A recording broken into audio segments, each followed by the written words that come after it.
Hey guys, just want to give you guys a little bit insight into how you can fix your issues if you guys have a crank and no start problem with your car. So basically, this happened to me a couple of days ago. I went shopping at a Kohl's and spent maybe like an hour there. Came back to my car and was all set to go back home, and bam, it cranked. Everything else worked. Everything worked. It cranked, but it didn't crank over. It didn't start, and I must have cranked it about 5 times, and it would crank each and every time, but it would not turn over. It would not start. Now, when that happened, I thought maybe it was maybe a glitch, something that I could resolve. Uh, so what I did was pretty much what like probably like what a lot of people did. They, what I did was I changed the shifter to different gears. Shifted to, I shifted from park to neutral to reverse, and pretty much try to start it that way. Pressed the accelerator a couple of times, try to start it that way, and none of that actually worked. None of that worked. So at that point, I thought it could be the battery, but I did change out the battery um, relatively recently, probably like 6 months ago. It had that issue where there was a no crank, no start issue. So it's like totally different from this issue. But regardless, I turned on the headlights just to see whether it was the battery that was the issue or not. Went out, checked the headlights. The headlights were rather strong. And at that point, I was thinking it probably wasn't the battery, because I was crossing my finger like you guys are probably at this point for like a quick fix. So basically, after that, I opened the hood up and looked at the battery compartment, battery area. Now, here's the thing about it. All right, I the car was cranking pretty strong.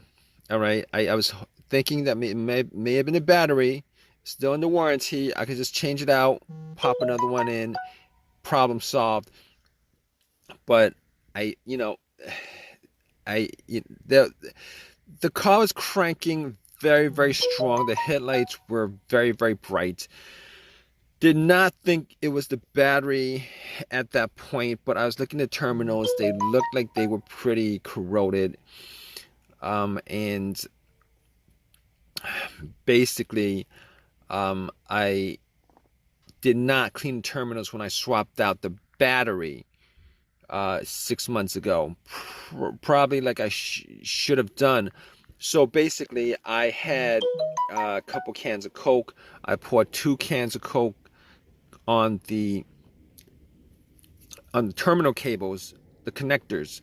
All right, wiggled them a bit. Now the connectors were were tight, but they're not so tight that I couldn't move it. And I pretty much wiggled them out.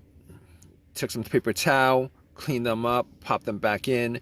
It wasn't 100% clean, but it was clean enough that if that was the issue, I would have been able to, without a problem, the connection would have been able to crank it over if that was the issue. But I didn't, I was pretty sure that that wasn't the cause of it. But regardless, I did all that anyway. Went back to my car, tried to crank it, and it still cranked strong, did not turn over. Had the same scenario, did not turn over. Sucks. It sucked at that point. I was like, okay, so I went back out, and I had a battery booster. Now you're thinking, like, all of that, why is he thinking it's still the battery? It's possible, on a rare chance, that the battery could be the cause of this for whatever reason. All right, that's like the first thing I went to. Had the booster out, popped the booster in, It had about 75% charge. Obviously, if that didn't work, I knew that I could just eliminate the battery 100%. But at that point, I was the battery could have been eliminated like 99%. I would have eliminated the battery, but was hoping for an easy fix like you guys are in this situation.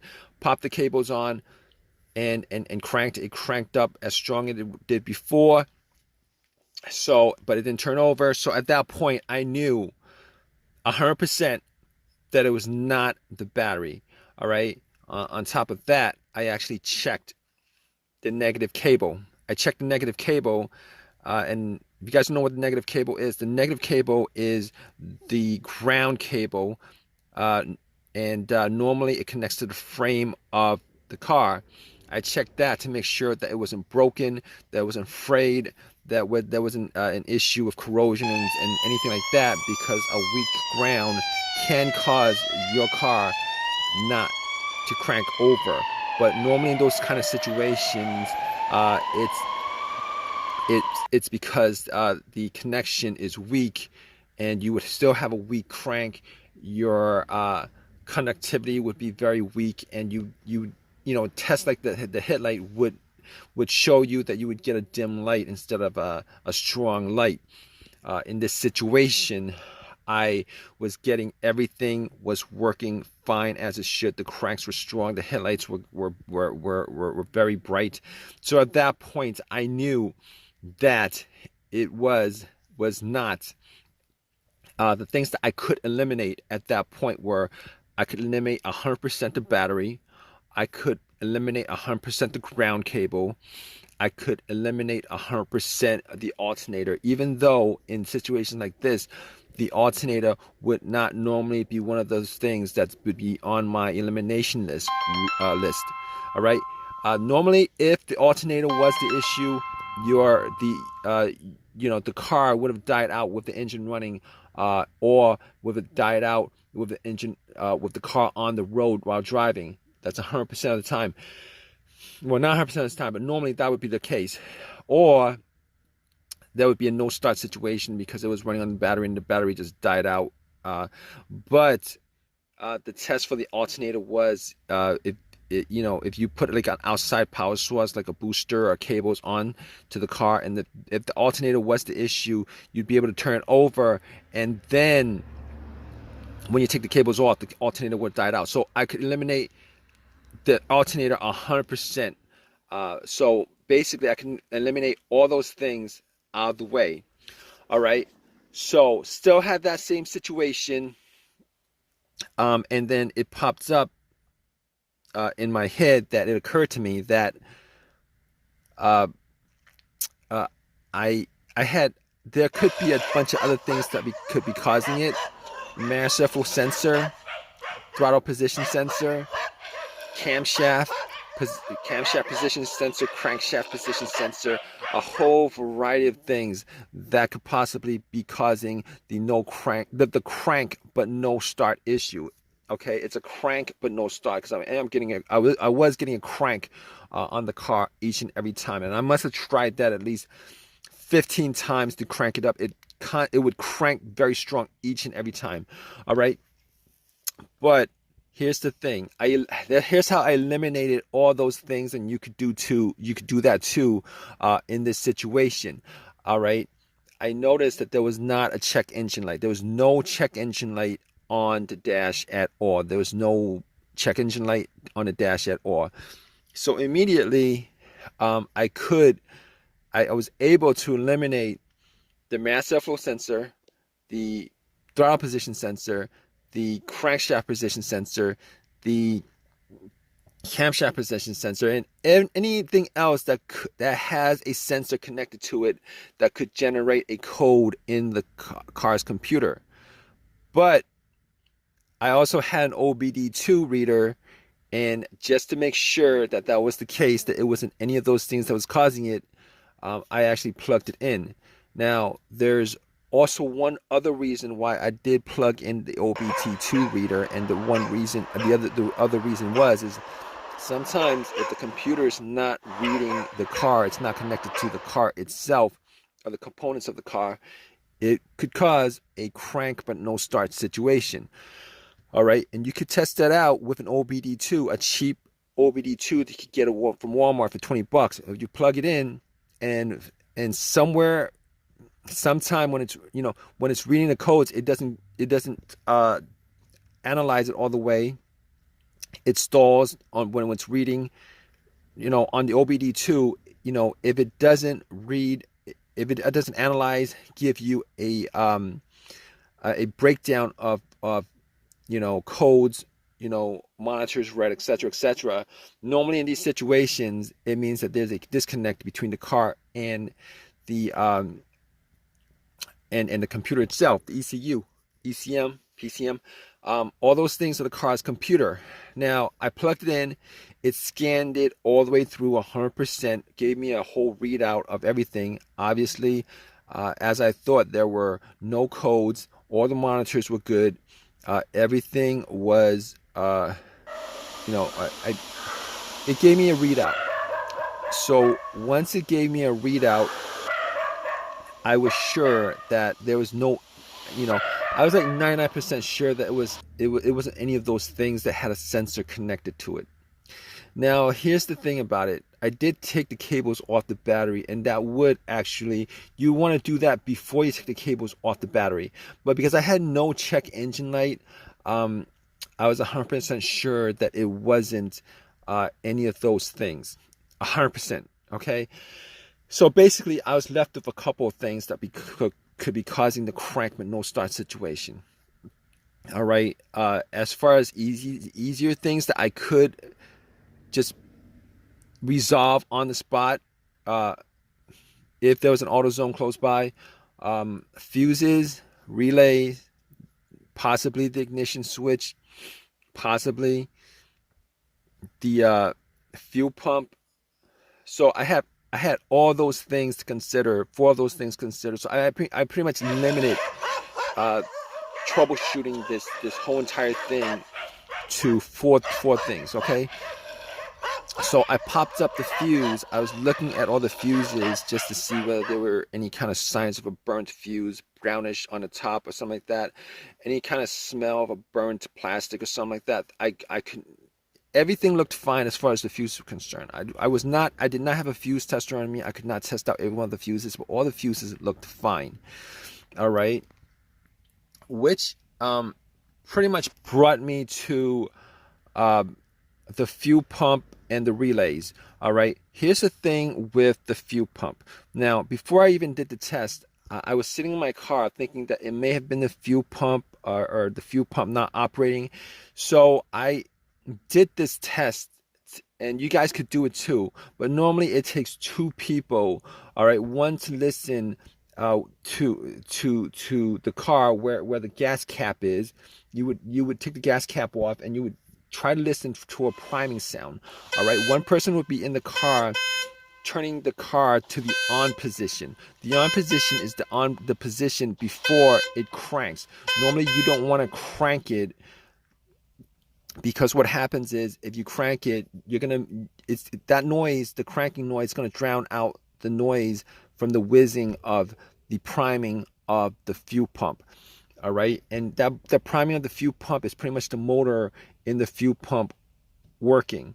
All right, now there was nobody else with me, so I was sitting in my car, turned everything off, rolled up all the windows, and I put the car into the on position, and I did it a couple of times. Turn it off, push it to the on position, turn it to the on position, turn it off, turn it to the on position. Was not able to hear, to make out a sound inside the car. All right, whether the pump was priming or not, it was not able to hear a whizzing sound, a motorized sound, either way. So, after that, I looked at the fuses and looked at the relays. Especially for the fuel pump. I thought it could have been the fuel filter, but normally with the fuel filter, you could at least get the car to start, to turn over, and then it would die out because it was if the fuel filter was blocked or something like that. Okay, so I did not think in that situation it was the fuel filter, because I cranked it at least 15 times. It never actually turned over at least once. So basically I found the relay to the fuel pump, and I was able to swap out for a similar relay. All right, and once I swapped it out, was able to turn it, got into my car, and then cranked it, and guess what, guys? Boom! It turned on, turned over, car was running, turned off, did it again, it was running.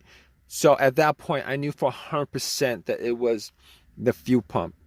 All right, I forget what component of the car I swapped it out with, as far as the malfunctioning fuel pump was concerned.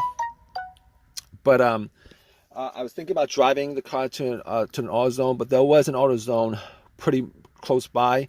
Went to the AutoZone, got the fuse pump relay, got another relay for it, swapped it, put everything back together, and all set. Everything was good, simple fix, and haven't had an issue since.